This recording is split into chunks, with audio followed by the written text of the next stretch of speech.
ವಾಲ್ಮೀಕಿ ಅಭಿವೃದ್ಧಿ ನಿಗಮದ 187 ಕೋಟಿ ರೂಪಾಯಿ ಹಗರಣದ ಆರೋಪ. ಹಗರಣದ ಹಿನ್ನೆಲೆಯಲ್ಲಿ ನಾಗೇಂದ್ರ ಹಿಂದೆ ಸಚಿವ ಸ್ಥಾನಕ್ಕೆ ರಾಜೀನಾಮೆ ನೀಡಿದ್ದರು. ಇದೀಗ ಮತ್ತೆ ಸಚಿವರನ್ನಾಗಿ ಮಾಡಿರುವುದಕ್ಕೆ ಬಿಜೆಪಿಯಿಂದ ತೀವ್ರ ವಿರೋಧ. ನಾಗೇಂದ್ರ ವಿರುದ್ಧ ಇನ್ನೂ ತನಿಖೆ ನಡೆಯುತ್ತಿದೆ. ಕ್ಲೀನ್ ಚಿಟ್ ಸಿಕ್ಕಿಲ್ಲ ಎಂದು ಬಿಜೆಪಿ ಆರೋಪ.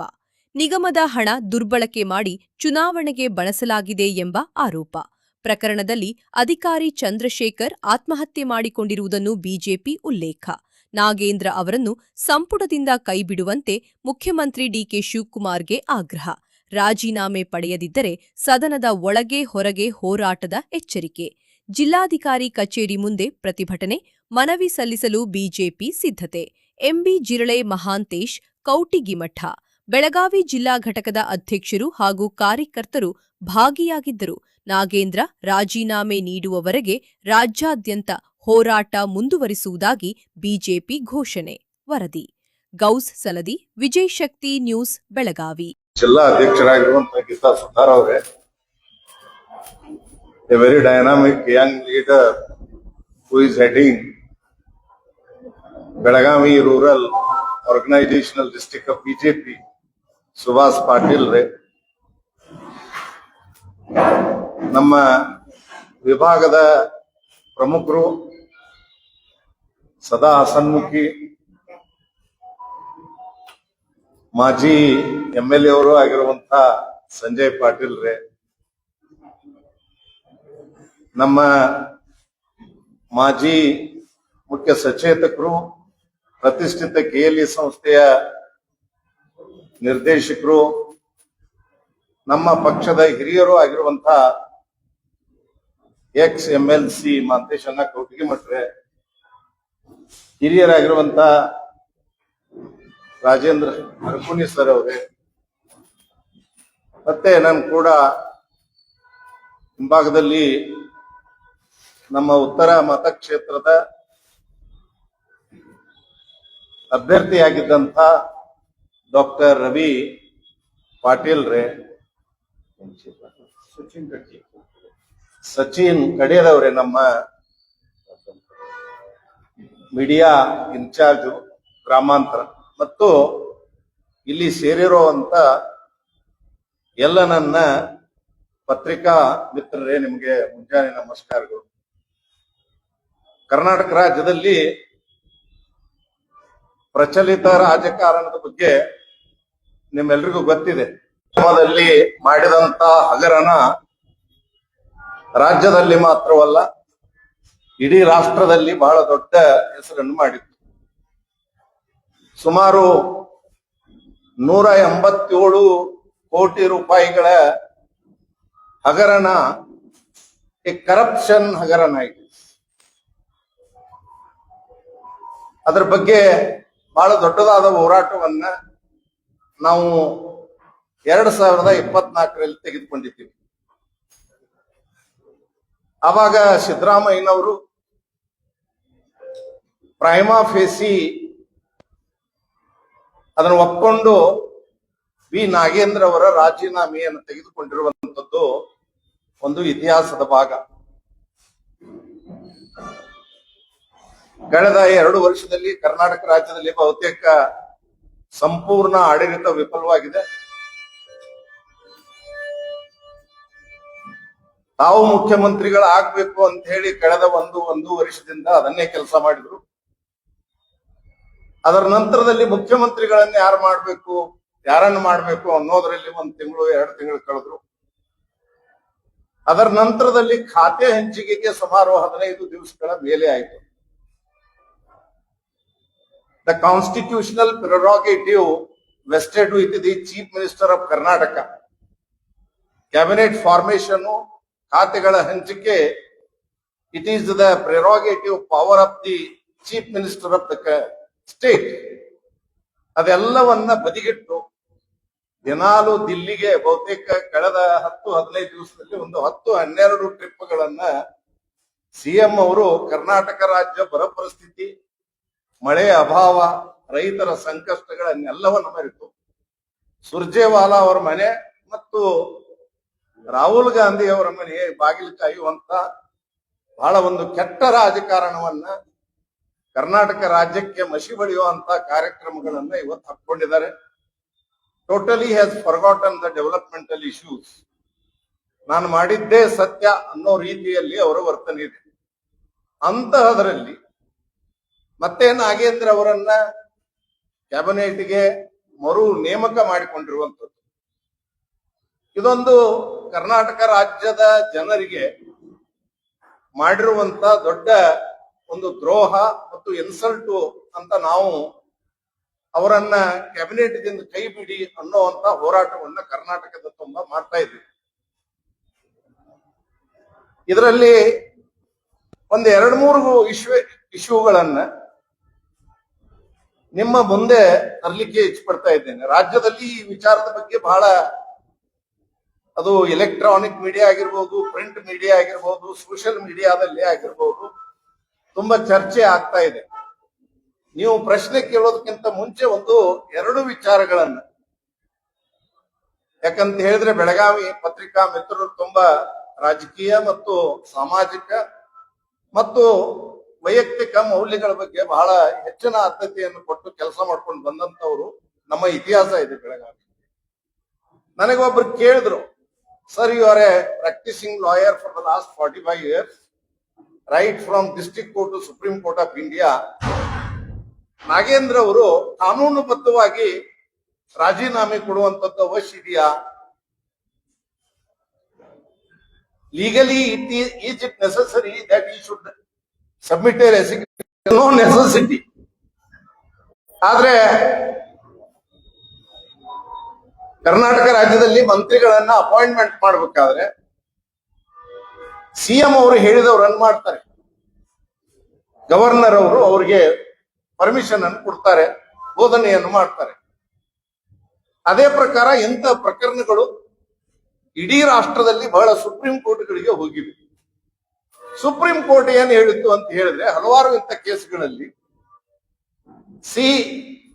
There is no legal bar unless he is convicted. ಇದು ಒಂದಾದ್ರೆ ಸಿಎಂ ಅವರಾಗಿರ್ಬೋದು, PM ಅವರಾಗಿರ್ಬೋದು, under the Indian constitution they have a moral and political morality, a constitutional mandate. ಆದ್ದರಿಂದ ಅಂತವರಿಗೆ ಅವಕಾಶಗಳನ್ನು ಕೊಡಬಾರದು ಅನ್ನುವಂತ ಸ್ವಚ್ಛವಾಗಿರುವಂತ ನಿರ್ದೇಶನಗಳನ್ನು ಕೊಟ್ಟಿರುವಂತ ಸುಮಾರು ಕೇಸುಗಳು ನಮ್ಮ ದೇಶದಲ್ಲಿ ನಡೆದು ಆಗಿವೆ. ಆದ್ದರಿಂದ ಅದಲ್ಲದೆ political philosophy also suggest that tainted person should not be inducted in the cabinet. ಇದು ಒಂದನೇ ಪ್ರಶ್ನೆ, ಒಂದನೇ ಒಂದು ಕ್ಲಾರಿಟಿ. ಬಹುತೇಕ ನಾನು ಎಲ್ಲರ ಇಂಟರ್ವ್ಯೂಗಳನ್ನು ಕೇಳಿದ್ದೀನಿ ರಾಜ್ಯದಲ್ಲಿ, ಆದ್ರೆ ಈ ಆಂಗಲ್ ಅನ್ನ ಬಹುತೇಕ ನಾನು ನಿಮ್ ಕೂಡ ಹಂಚ್ಕೊಳ್ತಾ ಇದ್ದೇನೆ. ಎರಡನೆಯದಾಗಿ ಆಗಿರುವಂತದ್ದು 187 ಕೋಟಿ ಬಿಟ್ಟು ಸುಮಾರು 42 ಕೇಸುಗಳು ಅವ್ರ ಮೇಲಿದೆ. How many? As per, I am not telling this, as per the affidavit filed by B. Nagendra in 2023 when he did his nomination for MLA contest. 42. ಅದನ್ನು ಬಿಟ್ಬಿಡಿ, ಒಂದು ನಿಮಿಷ, ಅದಕ್ಕೆ ಆಮೇಲೆ ಬರ್ತೀನಿ ನಾನು. ಇದರಲ್ಲಿ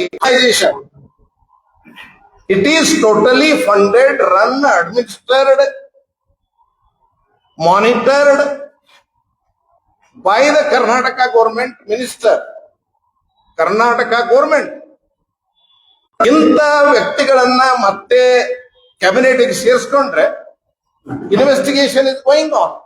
ಸುಮಾರು ಕೇಸ್ಗಳಲ್ಲಿ ಚಾರ್ಜ್ ಶೀಟ್ ಫೈಲ್ ಆಗಿದೆ, ED ಫೈಲ್ ಮಾಡಿದೆ. ಆದ್ರಿಂದ ಇಂಥ ಸಂದರ್ಭದಲ್ಲಿ being a accused, being facing the investigation, the person cannot be in cabinet, in government, otherwise he will influence ಅನ್ನುವಂಥದ್ದು ಒಂದಿದೆ. ಆದ್ರಿಂದ ಕಾನೂನಿನಲ್ಲಿ ಒಂದು ವಿಷಯ ಬರುತ್ತೆ, no man can be a judge in is own case ಅಂತ ಹೇಳ್ತಾರೆ. ಅಂತ ಹೇಳಿದ್ರೆ ನಾನೇ ತೀರ್ಪುಗಾರ, ನಾನೇ ಜಡ್ಜು, ಮತ್ತೆ ನಾನು ಆರೋಪಿ. ಅದಕ್ಕೆ ಇದನ್ನ ಲ್ಯಾಟಿನ್ ಒಂದು ಡಾಕ್ಟ್ರಿನ್ ತೆಗೆದುಕೊಂಡಿದ್ದಾರೆ, ನೆಮೋ ಡ್ಯಾಟ್ ನಾನ್ ಮಾಡರೇಟ್ ಅಂತ ಹೇಳಿದ್ರೆ nobody can judge in is own case ಅಂತ. ಆದ್ರಿಂದ ಅವರೇ ಆರೋಪಿ, ಸರ್ಕಾರನೇ ಆ ಎಲ್ಲಾ ವಿಟ್ನೆಸಸ್ ಗಳನ್ನು ಕೊಡಬೇಕು. ಆದ್ರಿಂದ ಜನ ನಿರೀಕ್ಷೆ ಮಾಡ್ತಾ ಇದ್ದಾರೆ. ಸನ್ಮಾನ್ಯ ಶ್ರೀ ಡಿ ಕೆ ಶಿವಕುಮಾರ್ ಅವರೇ, ಯಥಾಯೋಗ್ಯವಾಗಿ the constitutional mandate, political philosophy ಇದೆಲ್ಲವನ್ನ ನೀವು ಗಮನದಲ್ಲಿಟ್ಟುಕೊಂಡು ಕರ್ನಾಟಕ ರಾಜ್ಯದಲ್ಲಿ ಮೌಲ್ಯಾಧಾರಿತ ಒಂದು ರಾಜಕಾರಣವನ್ನು ನಾವು ಮಾಡಬೇಕಾಗಿದೆ. ಆದ್ರಿಂದ ಅವರ ರಾಜೀನಾಮೆಯನ್ನ ಹಿಂಪಡಿಬೇಕು. ಇಲ್ಲದೆ ಇದ್ರೆ ಬಹಳ ದೊಡ್ಡ ಪ್ರಮಾಣದಲ್ಲಿ ನಾವು ಇದನ್ನ ಹೋರಾಟವನ್ನ till end we are going to take up. ಒಟ್ಟರು ಅದನ್ನು ಹಿಂಪಡಿಬೇಕು, ತೆಗಿಬೇಕು ಮಿನಿಸ್ಟ್ರಿಯಿಂದ. It is a very simple thing. ಮತ್ತೆ ಪೆಂಡಿಂಗ್ ಇರುವಂತ ಕೇಸಸ್ 42 ಕೇಸಸ್ ಇದೆ. ಅದರಲ್ಲಿ ಸುಮಾರು ಎಲ್ಲ ಕೇಸ್ಗಳು cheating, breach of trust, mining, minerals ದಲ್ಲಿ ಆಗಿರುವಂತ ಸುಮಾರು ಕೇಸ್ಗಳು, IPC ಯಲ್ಲಿ ಸುಮಾರು ಕೇಸ್ಗಳು, ಇನ್ಕಮ್ ಟ್ಯಾಕ್ಸ್ ದಲ್ಲಿ ಆಗಿರುವಂತಹ ಕೇಸ್ಗಳು, ಬೃಹತ್ ಒಂದು 42 ಕೇಸ್ಗಳನ್ನ ಅವರೇ ಡಿಕ್ಲೇರ್ ಮಾಡ್ಕೊಂಡಿದ್ದಾರೆ.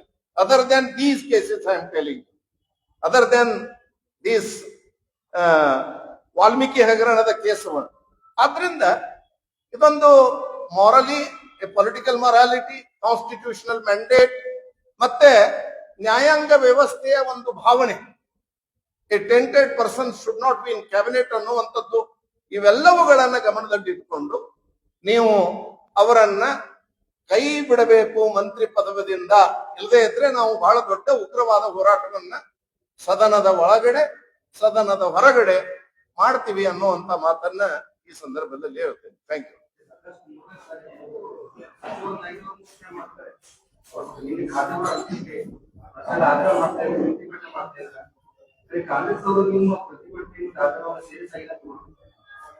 It is left to them, being a opposition party in Karnataka, under the democratic setup, we have to fight for the cause of the people. ನಾವು ಅದರ ಸಲುವಾಗಿ ಹೋರಾಟವನ್ನು ಮಾಡ್ತೀವಿ. ಅವರು ಸರಿಯಾಗಿ ಸೀರಿಯಸ್ ಆಗಿ ತಗೊಳ್ಳೋ ರೀತಿಯಲ್ಲೇ ಮಾಡ್ತೀವಿ. ಆದ್ರಿಂದ ಈ ಒಂದು ವಿಚಾರವನ್ನ ತಮ್ಮ ಮೂಲಕ ಸಮಾಜಕ್ಕೆ ತಿಳಿಸುವಂತ ಕೆಲಸವನ್ನ ಮಾಡಬೇಕು ಅಂತ ಕಳಕಳಿಯಬೇಕು. ಶಿರ್ಲಿ ಸರ್ ಹೇಳಿದಂಗ ಈಗಾಗಲೇ ನಮ್ಮ ಶಾಸಕರೆಲ್ಲ ಸದನದಾಗ ಹೋರಾಟ ಮಾಡಿದ್ರ 17ನೇ ತಾರೀಕಿನಿಂದ ಜಿಲ್ಲಾಧಿಕಾರಿ ಕಚೇರಿಗಳ ಎದುರಿಗೆ ಅವ್ರ ರಾಜೀನಾಮೆ ಕೊಡುವವರೆಗೂ ಕೂಡ ನಾವು ಧರಣಿ ಸತ್ಯಾಗ್ರಹವನ್ನು ಕೂಡ ಇಡೀ ರಾಜ್ಯಾದ್ಯಂತ ಎಲ್ಲ ಜಿಲ್ಲಾಧಿಕಾರಿ ಕಚೇರಿ ಮುಂದೆ ನಾವು ಹಾಕೊಳ್ಳೋರಿದ್ದೀವಿ. ಒಂದ್ ಕಡೆ ನಮ್ಮ ಶಾಸಕರು ಸದನದ ಒಳಗಡೆ ಹೋರಾಟ ಮಾಡಿದ್ರ ಕಾರ್ಯಕರ್ತರು ಕೂಡ ನಾವು ಹೊರಗಡೆ ನಿಂತು ಹೋರಾಟವನ್ನ ಮಾಡಿ ನಾಗೇಂದ್ರ ಅವ್ರ ರಾಜೀನಾಮೆ ಕೊಡುವವರೆಗೂ ಕೂಡ ನಾವು ಹೋರಾಟವನ್ನ ಮುಂದುವರಿಸ್ತೀವಿ. ಮತ್ತ ಸದನದಲ್ಲಿನ ಸಿದ್ದರಾಮಯ್ಯ ಅವರು ಒಪ್ಕೊಂಡಾರ 187 ಕೋಟಿ ರೂಪಾಯಿ ಹಗರಣಾಗಿಲ್ಲ, 100 ಕೋಟಿ ರೂಪಾಯಿ ಹಗರಣಾಗಿದೆ ಅಂತ ಹೇಳಿ ಪವಿತ್ರವಾದ ಸ್ಥಳದೊಳಗನ ಸದನದೊಳಗನ ಸಿದ್ದರಾಮಯ್ಯ ಅವರು ಒಪ್ಕೊಂಡಾರ. ಅವ್ರಿಗೆ ಮೊದಲು ಮಂತ್ರಿ ಪದವಿ ಕೊಟ್ಟದನ ತಪ್ಪ, ತಕ್ಷಣದಿಂದ ಅವ್ರನ್ನ ಮಂತ್ರಿ ಪದವಿಯಿಂದ ವಜಾ ಮಾಡ್ಬೇಕಂತ ಮಾನ್ಯ ಮುಖ್ಯಮಂತ್ರಿ ಆಗ್ರಹ ಮಾಡ್ತೀವಿ. ವಜಾ ಮಾಡಲಿಂದ ಉಗ್ರವಾದಂತ ಹೋರಾಟ ಇಡೀ ರಾಜ್ಯಾದ್ಯಂತ ಮತ್ತು ಸದನದಲ್ಲಿ ನಮ್ಮ ಶಾಸಕರು ಮಾಡ್ತಾರ ಅನ್ನುವಂತ ಮಾತನ್ನ ಈ ಸಂದರ್ಭದಲ್ಲಿ ಹೇಳಿಕೆ ಇಚ್ಛೆ.